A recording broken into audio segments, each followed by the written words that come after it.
You're listening to Montreal Now with Aaron Rand and Natasha Hall on CJAD 800. Here he is, Montreal Gazette's very own James Mennie. Oh, James. Yes, David. We've been talking a lot about provincial politics this afternoon. Yeah, so I hear. And so you have, as always, a great question for us to get us started. Will the PQ's luck hold in 2024? Well, I think it's an excellent question. It is. The answer is kind of staring us in the face, which is no. It's not. But I don't know if you had a chance.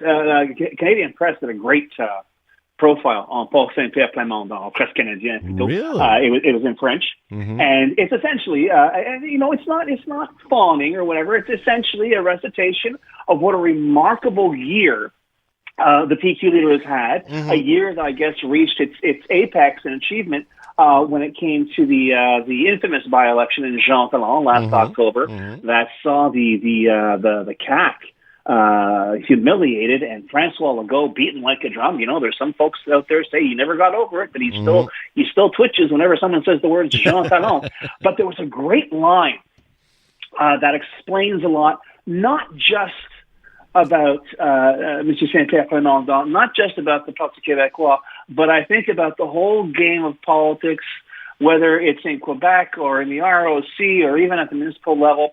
And they harken back to Saint-Pierre Plamondon's days in college. He was playing football. And he said that the best advice his coach ever gave him was, it isn't how big the guy is, it's how hard he hits. And this, as far as I'm concerned, is a perfect metaphor for the year that the PQ has seen for all of when they were doing the hitting, it was all of 3 seats in the National Assembly. And for them to basically not just sack the CAQ, if I can continue my football metaphor, but just basically run the ball right or just move the ball right across the field, and the CAQ was unable to do anything. It could not change the numbers. It's going to be interesting to see what kind of numbers that M. Léger comes up with for our support for various local parties next month or perhaps the month after. But the bottom line here is there is something to be said that when you take the job seriously, when you understand that people are watching everything you do, that they are listening to everything you do. And sometimes you'll say outrageous things deliberately knowing that people are listening because it will make an impression. That's what we learned this year from the head of the Parti Québécois. That said, as good a job as he has done, he, like any other politician in the 21st century, has to deal with the fact that people, by and large, it's not whether they like you or they don't like you. People have a short attention span. You have to keep changing the card game every 10 minutes, because if you don't, you get slotted, you get put into a particular box, and then people will say, "Well, I don't like this guy, but I like him better than the other guy, but it's only because I hate the other guy's box even more." And that's where we are in Quebec politics. And I winced when I heard you reminding our listeners, and quite rightly, that even though a lot of listeners were calling in, a surprising number of listeners, as far as I'm concerned, who still expressed an interest of some kind in the Quebec Liberal Party, and when you remind them all that these guys have no intention of glowing on the political radar before the fall of 2024, early 2025, it is. To say it is a mistake is to say the simply that the Titanic is wet. It's not. It is going to be remembered, and I'm going to stick by this. I know there are people. It's a very deep plan. You don't understand. Yeah, I do understand. I've been in this game I've watched people come and go for 40 years, David. Yeah. And the thing is, if you so much as take too long a break, during the intermission, they won't eat. It's not even a matter of, why am I listening? Who is this guy? I have no interest in this. Time to move on. And this is, as far as I'm concerned, what the Liberals are doing, not with the Francophone electorate, because God help us, I think they're still holding on to their full 4% of the Francophone electorate. It's their traditional mainstay Anglo-Allo voters who are basically rolling their eyes saying, my God, if only I had an alternative, if only, they used to be fine. I voted for them all the time, but look at them now. And indeed, it's not coming out of the air. It wasn't an online campaign against them. It was their own conduct as an opposition party that led them to this sorry path. And if I may say this with, all due respect, I'm sorry, they deserve everything that's happening to them because it's not it wasn't somebody who out clevered them. No. It was they went out and found new ways to step on a rake over and over and over again. No, it was their strategy from A to Z, and it was deliberate, and they screwed up. What can I say? No, right now the master plan seems to be let's freeze the race.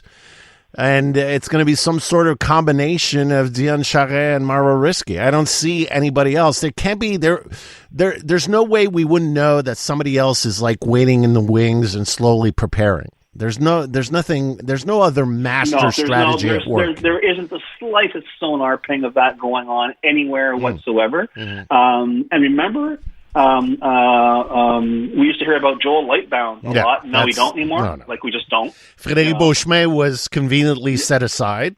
Yes, he was set aside. Now he's popped back in, of course. Nothing to see here. But he's not talking about leadership anymore. I interviewed him last week. And when I asked him point blank, he set it aside. And indeed, for him or for somebody else to try and vie for that, to go beyond what is clearly how can I put it, a very clearly organized, arranged set of circumstances for the next leader of the Liberal Party, I think would just be a waste of time and effort. Although I found it interesting because Charest the Younger, as I like to call him, that profile in La Presse, I was talking to Natasha and Aaron about this. Things don't happen in a vacuum. No. I mean, we assign, when we do this, we say, the first question we ask is, why are we doing this? And even though not a single line, there was a slight suggestion in one sentence that, he asked me what happens, but I'll probably be alongside the Liberal leader fighting the next election. Every single line of that story, whether it was his political CV, whether it was how he deals with people who question a lot of the liberal idea of individual freedoms, every single line in there was saying, this guy's going to run. Of course he's running. This guy came to play. His line, the road-tested line that he's repeating all the time is the authoritarian François Legault. He's decided that's his line. Yep. Yeah, and no, he's definitely running. And it was a fluff piece. It was the fluff piece of all fluff pieces.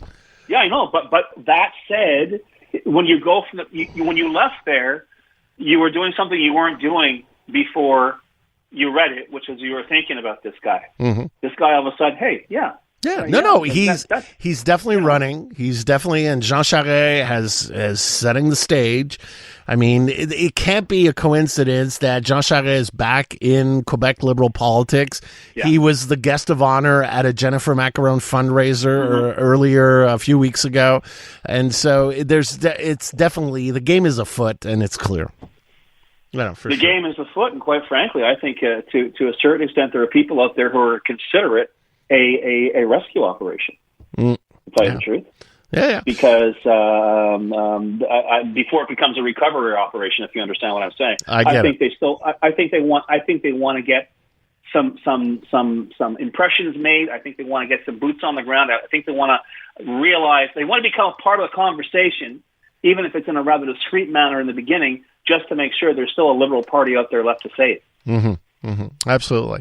Got a few minutes. A lot of support from our listeners this afternoon for the Quebec Conservatives. I think I'm having Éric Duhem on the show on New Year's Day. He'll be coming in studio to talk about his prospects for 2024. So what do you think about the Conservatives' chances looking forward? I think Éric Duhem has got to broaden his base, first of all. I mean, he sort of semi-admits it. He came to the forefront of Quebec politics for a while there, a real sort of phenomenon. Because why? Because people were angry. people are still angry to a certain extent, but they're angry about other things. They're not that angry about vaccine mandates. They're not that angry about perhaps the whole idea that they were being forced to change their life during the pandemic. But one thing I will say about RGM, and you have to understand when I say this, David, I don't do it lightly. I absolutely loathe sports metaphors, but you got to get this to Eric James. When the puck is loose, he goes for it. And if there's any kind of an opportunity for the Conservative Party of Quebec, if there's any kind of political opportunity for Eric James, he grabs it. And people say, well, he doesn't have a seat in the National Assembly. I think he has 89 potential seats in the National Assembly. I'm not entirely sure if the numbers keep going down for the CAQ, whether François Legault will be the usual icon of leadership that some people perceive him to be. Will there be defections? Anything is possible. And frankly, that's about the only place I would see them coming from, if only because the Liberals and the PQ, their pool of candidates is so small anyway. But yeah, I could see that happening, if only because, and that's the interesting word too. And it was an excellent choice of words by Trudeau the Younger, authoritarian.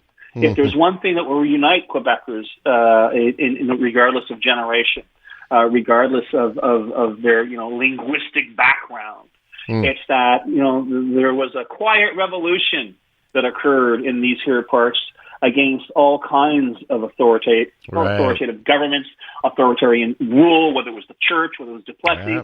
And when you've got someone, and I've said this on air repeatedly, who's kind of comes across as a kind of a dime store Duplessis, like François Legault, who does everything but snap his suspenders when he's making an announcement.